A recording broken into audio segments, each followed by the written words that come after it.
Alright.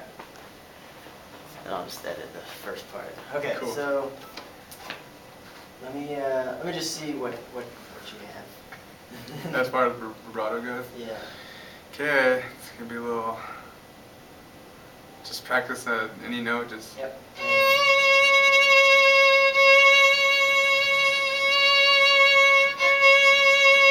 Okay, sweetness. That's really good. Actually. Is it? Been practicing? Yeah. So have you been practicing like the sliding? And yeah, I did that first and slowly by applying pressure Uh-huh. and trying to get the movement, kind of how yours was, where it kind of like, I don't know. So really the only pivot joint is this one right here. Yeah. So it kind of goes flat and up. It's just that rocking motion. Oh, okay. I mean, there's a little bit of bending in your other joints because you don't want anything to be completely rigid in any part of playing violin. But yeah, so.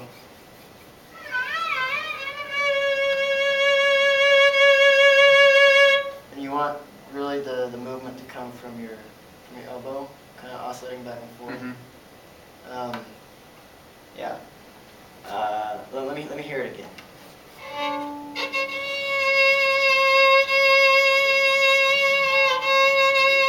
Yeah. So another good thing that you're doing is that you're not detaching your hand from the neck, because sometimes when people are learning vibrato, they feel like they have to like completely let go of the neck and kind of go like that. But that's not the case, because a lot of passages in music, you're not going to be holding one note for a long time. Right? You're going to have to apply vibrato to a whole series of notes. Like let's say you're ascending up the scale, you want to. If you completely detach your hand, then you have no more point of reference for intonation. So like if I were to completely detach my hand, I could play this maybe. But then you're kind of guessing as to where the other one's. As long as you have this grounded, you're able to, just like the hitting exercises we were doing, you're able to feel where all the notes are from muscle memory. And just because you're doing vibrato doesn't throw that off. So yeah, you want those 2 points of contact to remain there while you're doing any kind of vibrato. The other thing I noticed is, I think one way we can improve your vibrato is every oscillation needs to sound the same. So it just needs to sound like a bell. Consistent. Like yeah, because if it's really uneven and like it's yeah, it sounds very unnatural and kind of tense and so you just want to make sure that. And remember when I said the way you make it sound in tune is every time you rock up, it hits the note, and then you go below the note and you hit the note. You never want to go above the note and below the note, otherwise it's going to be a very undefined pitch. So if you start here, so it never goes above the pitch, right? It never goes, then it sounds sharp. Okay, so let's do it again, but focus on hitting the note in tune on the top and going below it and coming back to it. Okay. And having every oscillation sound pretty uniform. Is that?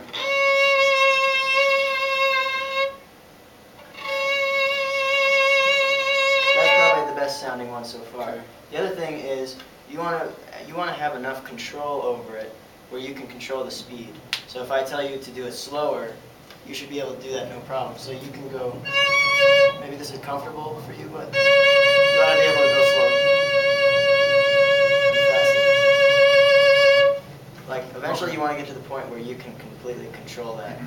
Are there times that you would do it slower, or is it just dependent on the music you're playing? Yeah, it really just depends on the music, what the composer's going for, and what the mood is. So try it again, and I'll point down when I want you to slow down, and point up when I want you to speed up. Sounds good. So just keep doing long bows. Okay, slow down. Good. Keep it slow, keep it slow. Okay, speed up. Okay, good. So you feel that it's like kind of tougher to kind of control the oscillation, right? Okay, so the other thing is switching notes. And also, when you're changing bows, you don't want everything to completely reset every time you change your bow. So you don't want to go, you want it to keep going. So just have it very continuous. So don't let this bow change affect your left hand. They're independent. Okay. And that's the hard part about violin, is both arms are doing completely different things. And the other thing is changing notes. So you want to be able to go.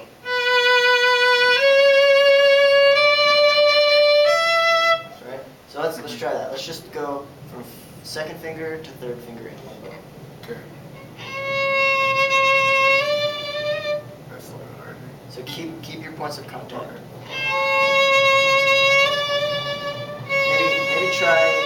Maybe try keeping your first finger down. Okay.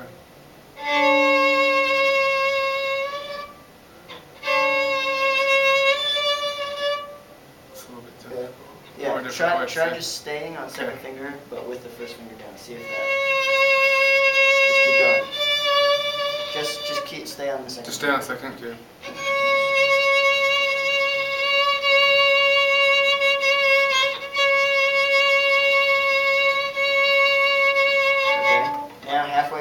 Now get comfortable. So take a few bows, and then on one of those bows, halfway through, change to third finger. See if you can keep that oscillating.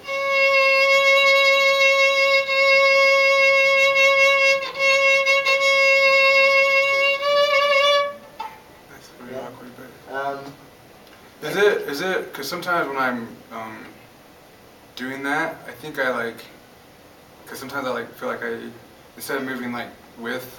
Does that make sense? Instead of moving my arm this way, and I kind of go like this, and then my bow's like. Yeah, let's see. Is it just practice, getting used to? Make sure your posture is real good. Maybe bring your elbow just a little bit under, and just make sure that this is the movement and not something kind of slightly diagonal. So this is the movement, and also I think there might be tension in here. Make sure everything you do with the violin is should be kind of like a paintbrush. So you let's say your forearm is the stick, and these are all the hairs. You're not going to want to paint against that.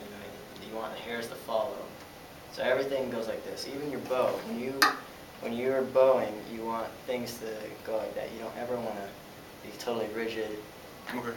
So the same thing kind of goes with vibrato. You're shaking your arm like this, but you don't want it to be completely tense. You want it to be kind of secure, but I guess on a very small level, you're going to want to see this kind of movement. Okay. So you don't want it to be totally but you. So my wrist is bending very slightly every time. Okay. So just stick on the second finger. Keep your first finger down. Maybe bring this under a little bit. Okay, try that.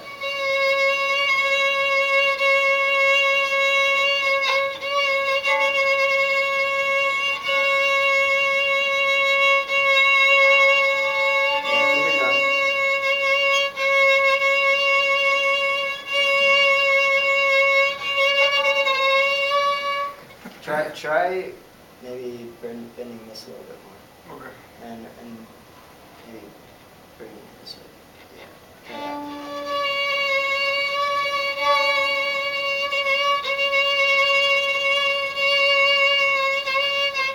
Try that. Okay, cool. I'll stop this and we'll keep going.